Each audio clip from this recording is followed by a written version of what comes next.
মহুয়া মৈত্রের মনোনয়ন কর্মসূচি থেকে ফেরার পর চাপড়ায় তৃণমূলের গোষ্ঠী কোন্দলের জেরে আহত হলেন উভয় গোষ্ঠীর 6 জন তৃণমূল কর্মী।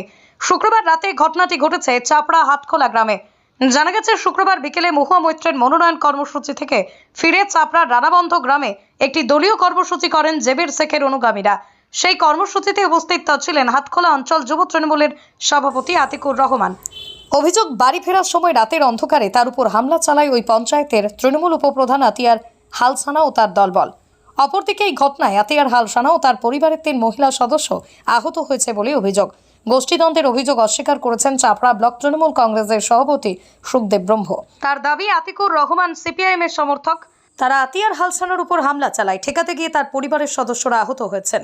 এর মধ্যে কোনো গোষ্ঠীদ্বন্দ্ব নেই।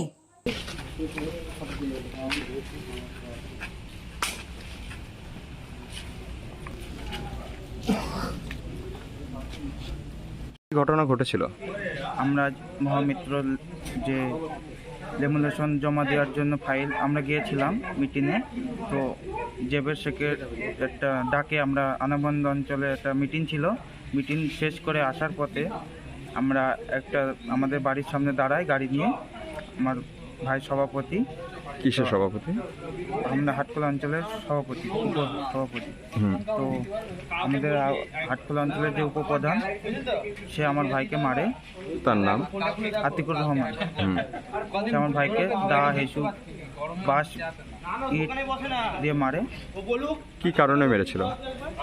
আমরা এই যে মহামিত্রর যে আমরা লেমিনেশন জমা দেওয়ার জন্য আমার ভাই যে মানুষ ডাক করেছিল, তারা গিয়েছিল বলে তার জন্য মেরেছিল। ঘটনাটি কোথায় ঘটেছিল? আমাদের বাড়ির সামনে।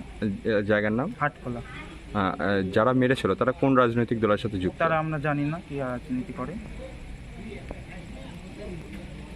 যারা মেরেছিল তারা কোন রাজনৈতিক দলের সাথে যুক্ত? তৃণমূলের উপপ্রধান আতিকুর রহমান। তারা তৃণমূল দল করে? তৃণমূল দল করে। আপনারা কোন দল করেন? আমরা তৃণমূল করি। আপনারা কোন গোষ্ঠীর? আমরা জেবের শেখের দলের। আর যারা মেরেছিল তারা কোন গোষ্ঠীর? তারা সুখদেবের গোষ্ঠী, এমএলএর গোষ্ঠী। এমএলএ। এই নামে হাটখোলা অঞ্চলে কোনো যুব সভাপতি আমাদের নেই। এই নামে একজন আমাদের ওখানে আইএনটিটিউসির অঞ্চলের সভাপতি ছিল আতিকুর রহমান নামে, কিন্তু বেশ কিছুদিন আগে, প্রায় 4-5 মাস আগে, দল বিরোধী কাজের অভিযোগে তাকে আমরা 5 মাস আগে তাকে আমরা নিষ্ক্রিয় করে দিয়েছি। এই মুহূর্তে কিন্তু আতিকুর রহমান আমাদের দলের কোনো পদে নেই, সে এখন সিপিএমের সঙ্গে যুক্ত। তারা বলছে যে তারা তৃণমূল। তারা তো তৃণমূল, তারা বলছে না, তারা বললে তো হবে না। তারা বিগত পঞ্চায়েত নির্বাচনে সিপিএমের হয়ে ভোট করেছে, এবং আজকে যেটা আমরা কিছুক্ষণ আগে আমি খবর পেলাম যে ওখানে আমাদের যারা লোকজন আছে, আমাদের গ্রাম পঞ্চায়েতের মেম্বার,